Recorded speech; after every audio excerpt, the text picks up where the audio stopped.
Hey,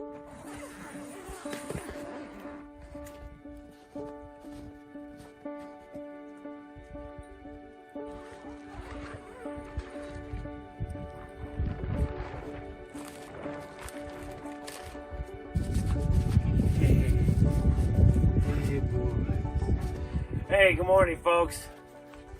On our last video, we introduced the new tractor to you folks and to the Homestead, and I'll tell you, it has been a blessing for us to have this thing. Now, we've had it now for, I think, 3 or 4 days. We've already got 12 hours on it, which just goes to show, you know, how important this tractor was for us to get here on the Homestead. So today's video, I just kind of want to go over my first view or my review of the tractor now that I've had a chance to use it. We've moved snow with it. We've already moved wood with it. It has been quite the tool so far in a very short amount of time. During that time, I've gotten to use just about everything on the tractor, all of the things that it has to offer. And so I just want to go through it today and just really give you my very honest, real review of this tractor.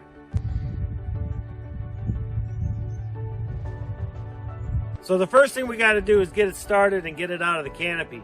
We found with the old tractor that when we ran it in the canopy that we had over on the other side of the shop, it eventually burned a hole in the top of the canopy. So we don't want this thing running inside of here. So we're going to get it started. We're going to gently pull it out and we're going to let it warm up outside.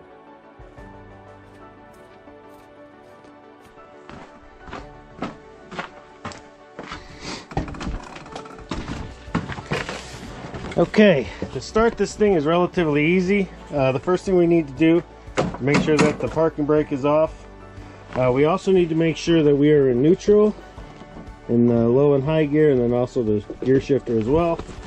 Once all of that's in place, we also need to make sure that we're sitting on the seat, because there is a seat safety switch as well. So once we're there, we're going to push the clutch in, and we're going to turn the key halfway. We got to let the glow plug, which is right there, that warm up. So we're going to let that go out, and when it goes out, we can start it. All right, let's start it up.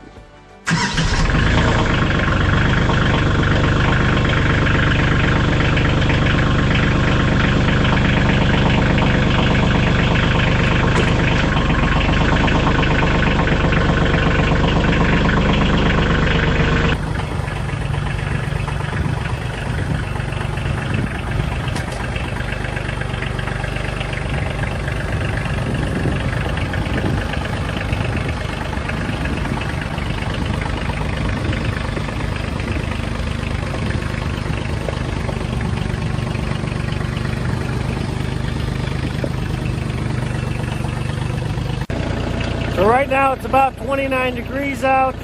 I do want the tractor to warm up, so we're going to let it warm up for about 5 to 10 minutes before we start using it. That's really just to make sure everything is nice and warm. Now I don't know what this is going to sound like when I start doing the editing, but at least from my point of view, this is very, very quiet at idle. And the idle is about 1100 RPM. So we're going to let the tractor warm up over in front of the garage, but I did want to talk about fuel efficiency. So this is a diesel, and I am pretty fortunate that I kind of got a good idea of how many hours using the tractor at high RPM, which is I think right around 2700 RPMs is where the running or the working RPM is at this thing.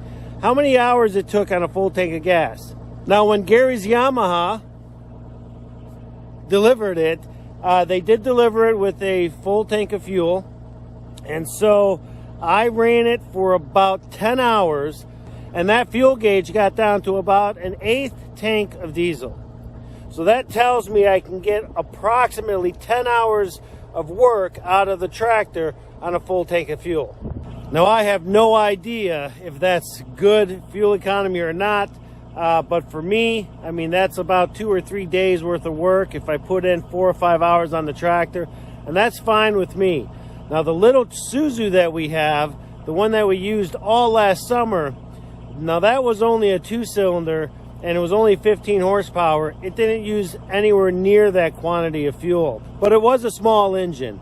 So as far as the fuel is concerned, that's perfect in my book. It's not going to break the bank. We're going to get quite a bit of work done in that much time.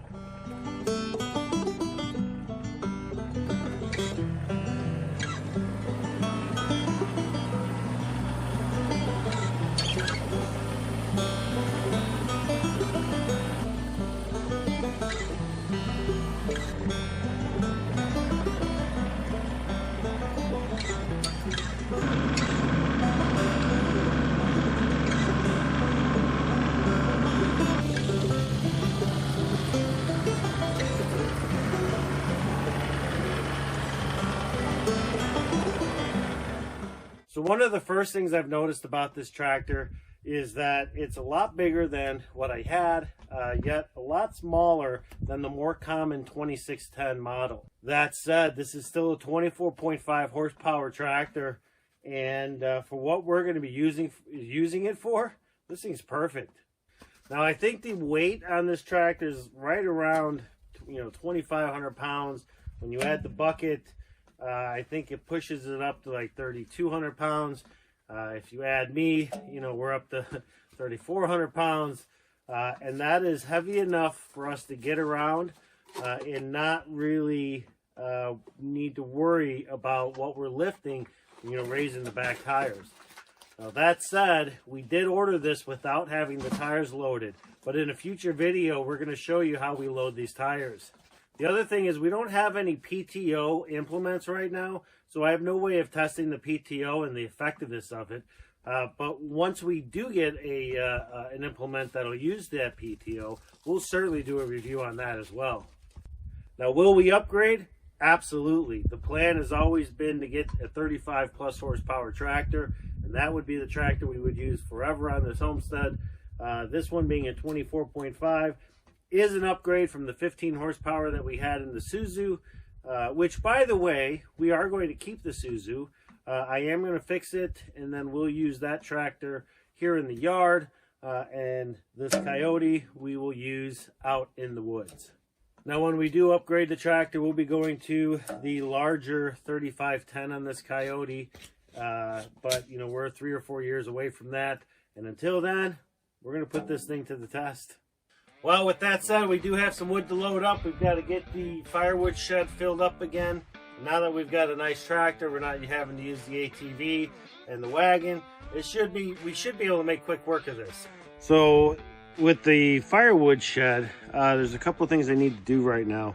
I need to get this wood, and I'm going to clean up what's down here, put that all in the bucket. But this pile here, which is our end, and this pile here, which is our ends, we're gonna not use those. We're actually going to move those over here and use them on the new firewood stack that we're building here. Now, the reason we want to do that is, if you notice, all of the wood off of our property here, a lot of these are rounds because it's smaller wood, and a lot of these here are big, nice, big, chunky things. But I don't have a lot of halves that I can use to build my ends. So we're just going to harvest the ends from here, reuse these ends on this tier. And then, yeah, that way when the snow melts and I can get out to that little pile right there, I can start stacking it here without worry of it falling over. So let's get started.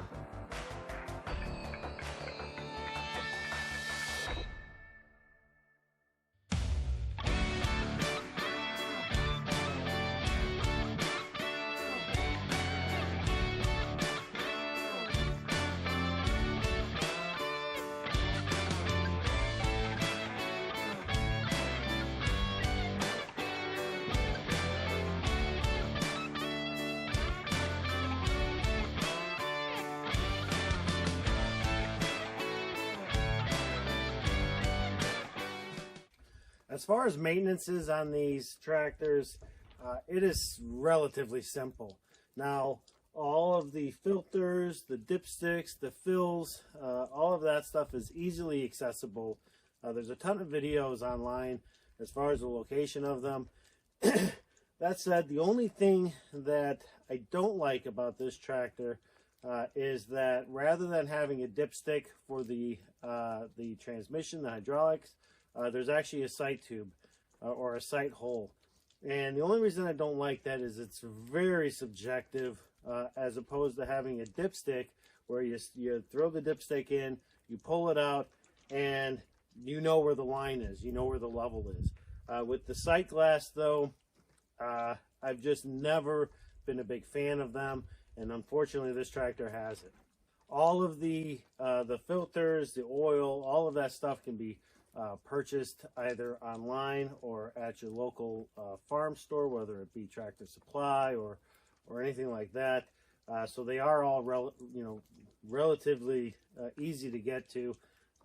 And as far as the maintenance is concerned, the book kind of lays out the schedule, and we benefit a little bit. We've got two neighbors who also have Coyotes.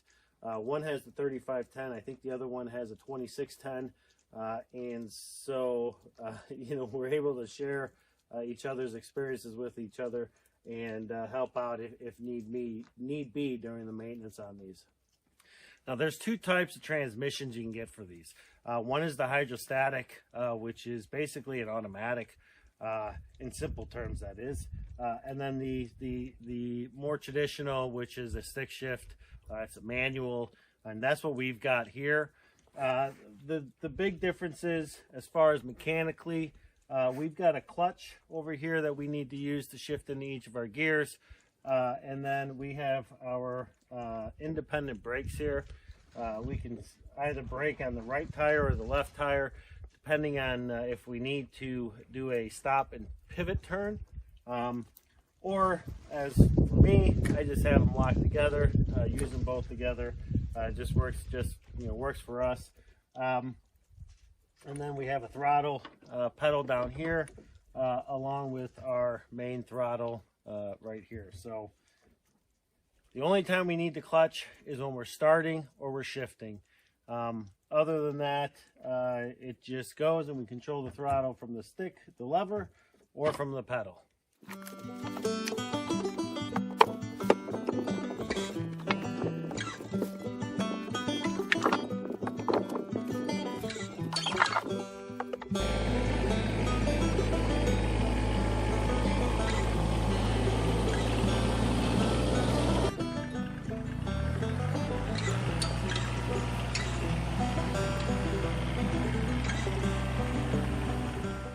So the tires we got on this tractor are what I believe are called R4s. They work great for us and what we're going to be using them for here on the homestead. That said, one of the most important pieces of this tractor, in my opinion, we're getting the chains for it. Now, the chains that we have are the snow and ice chains, and they are a direct fit for these tires. They are a very aggressive chain.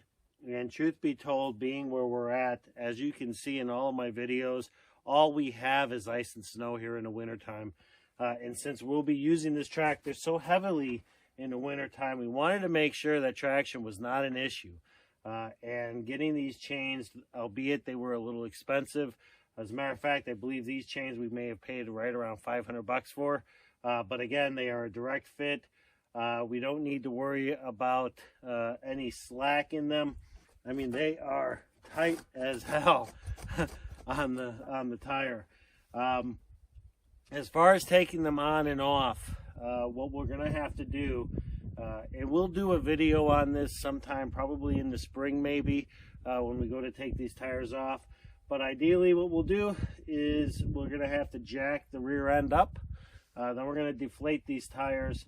That'll give us enough cushion that we can then unattach them or unhook them, pull them off, and then we'll reinflate the tires. Now the key for us, since these tires, we are going to load them, is that the first time we take these tires off, we're then going to load the tires. And then we'll go ahead and inflate them. Then come fall, when we go to put these chains back on, what we'll want to do is jack the back end of the tractor up again, deflate them, put the chains on, and then reinflate them. And again, the reason we're going to want to do that is these are a direct fit to these tires. They're not loose at all. As you can tell, there are no straps going, across the face of the tire or across the rims. Again, these are tight, and we wanted it that way. So definitely a huge plus for us here on the homestead. So one of the things that we noticed is that the 3-point hitch these arms just kind of just fly wherever they want to fly back here. We have a bar that goes between these and that'll lock these in place when I don't have an implement on it. Now I got that from the old tractor that we have, which was the 77 Suzu. We're going to install that on here so that these things aren't just, free-nilly, wherever they want to fling. I don't want to damage them. The one thing I wish that Kioti would do or would have done is added that bar to these. I think it is pretty important, with us driving these tractors all over the place. If we don't have anything, these literally are swinging back and forth. It would have been nice to have that as a standard accessory, or at least something that they would have offered. When I talked to the dealer, that is not something that they talked about at all. And I kind of wish it was, because again, these things just kind of, you can see, they just kind of hang there. So at any rate, we'll get that bar on one of these days. Right now it's buried in snow somewhere, so we're going to have to wait for the snow to melt, then we'll get that on here. So the other thing I really do like about this, and this is really just an accessory, is the fact that it came with a small little toolbox.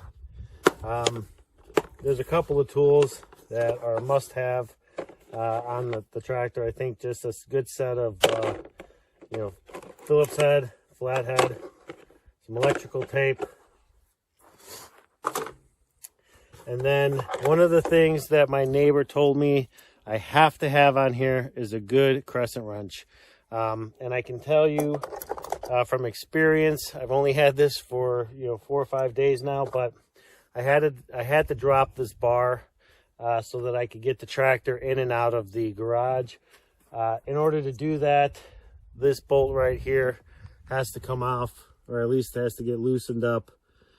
And to do that, good old-fashioned handy-dandy crescent wrench. So the other thing I have in mind, just getting started, is I've got a tape measure, I've got a pack of zip ties, and I also have a 50-foot tape measure as well, primarily because we're going to be working in the woods this summer with it, and I want to make sure that I have that for measuring trees off, things like that.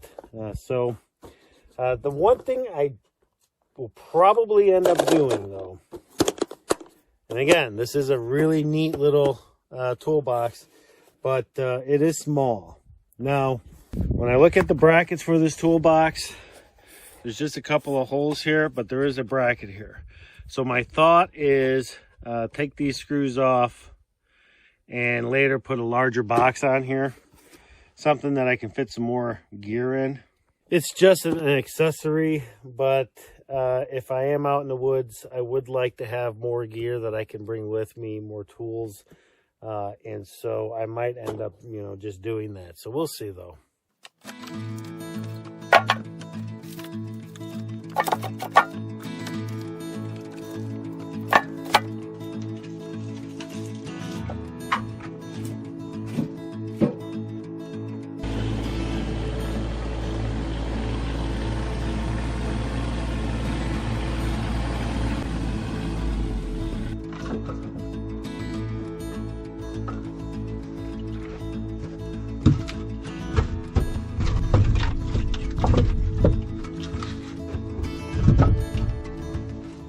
So there are a couple of things that I don't like about the tractor.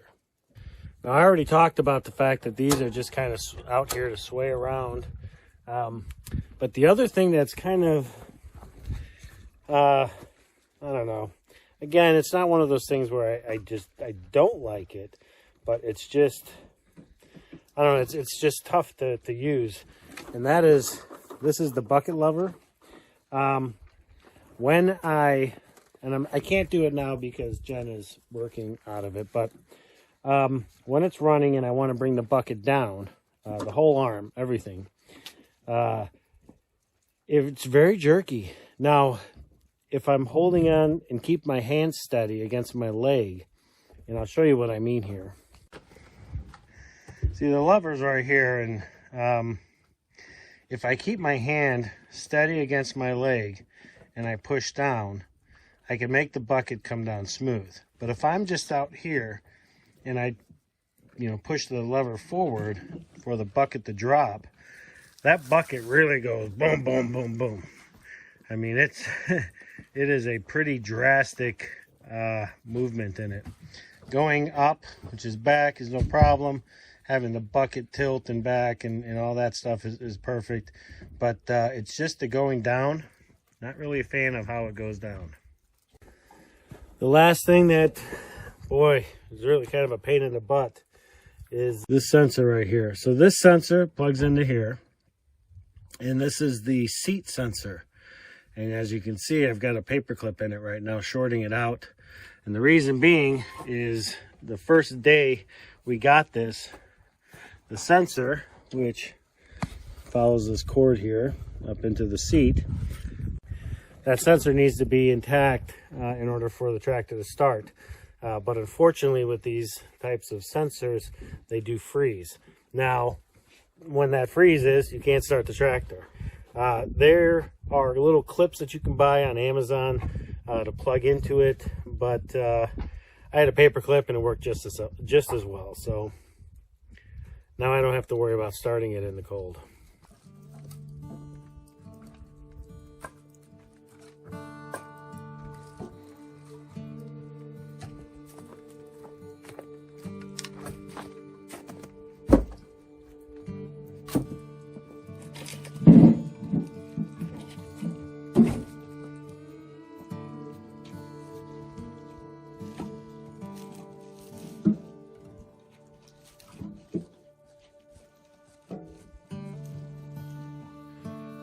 Oh, he wants to take a snow bath.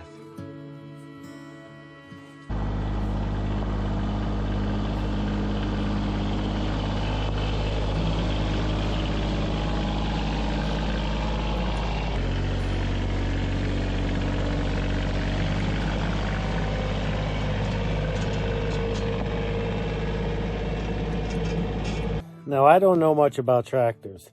And honestly, this is only the second tractor I've owned, and I think I may have literally been a tractor owner for a year. So some of the stuff I'm talking about might be user error. Some of the stuff I might be talking about is, Tractors 101. I don't know. All I do know is this: on our homestead, with my limited experience, this tractor so far, at least with the 12 hours I've put on it now,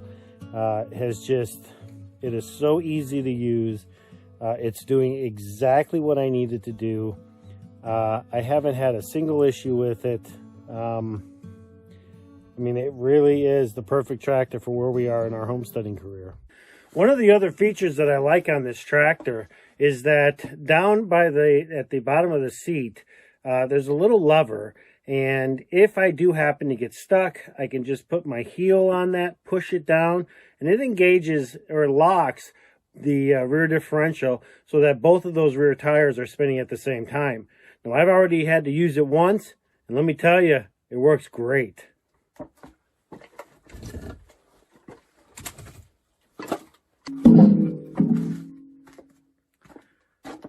The other thing that I really like is the four-wheel drive. So there's a little lever right next to that little lever that you push with your heel to lock the rear end. But the little lever is really easy to engage four-wheel drive or two-wheel drive, depending on the situation. Given my situation, where we're at with all the ice and snow, I keep that puppy in four-wheel drive.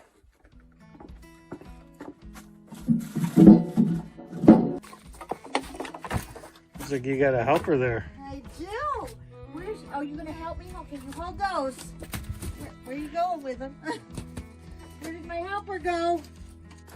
So because we cook in our stove, what Jen is doing right now is collecting what we call the biscuit wood, which are just the smaller pieces that she can use to help control the heat, the fire in the stove. So we collect them in these bins here, and then we bring them back to the canopy kitchen where we have our storage, and then we'll just fill it up. No, that's a good one for me. Whitco does like to get them too, though. What are you doing? Yeah, meanwhile, Tasanka's out here making sure everything is kosher out here. It is really beautiful, that's for sure. I think that's it. All right, well, after a long day of moving wood, doing some other stuff, but that was very important or exciting. We've got our woodshed filled up for the most part. We did bring some wood inside, but yeah, we're happy that's filled up. We also filled up our biscuit woodshed. Well, wood holder, call it whatever you will. But this is the wood that we use for cooking with. It's called biscuits because my understanding is back in the day, the old time day, they used to use that size wood in the stove when they were cooking biscuits, hence biscuit wood. I don't know the legitimacy of that or the validity of it, but sounds good to us, and so we use it now. So overall, the CX2510 is a great little tractor. As far as the way that we built this one out with the chains, it is just phenomenal for us. I have no complaints as of right now, other than the few things I've already mentioned. In which, by the way, there is one more thing that I will mention that I kind of wish this thing had, but it's going to be easy for me to incorporate, is a cup holder. You know, when I'm out, I like to have either a Pepsi or a bottle of water in the summertime, and there's no place to put it. So I'm going to rig something up where I can put a cup on it. But other than that, I mean, this thing has just been, boy, we are really blessed. This thing has just been really awesome for us. The seat on it is comfortable. My fat butt, though, pushes it all the way down, and some of the bumps can be a little hard, but overall, I'm just very excited and very satisfied with this tractor. Yeah, boy, we got a lot of hours to put on this thing, for sure. Well, that'll do it for my review after owning this thing for 4 days. If you own a CX2510, I'd love to hear your, what you have to say about it and what your thoughts are on it. I know what my thoughts are on it, but I don't know anybody. I haven't talked to anybody who owns one, but if you've got one, leave a comment down below. I'd love to hear from you. That said, thanks for sticking around watching this video. If you haven't done so, please hit that like button, hit that subscribe button, and we'll see you folks on the next video.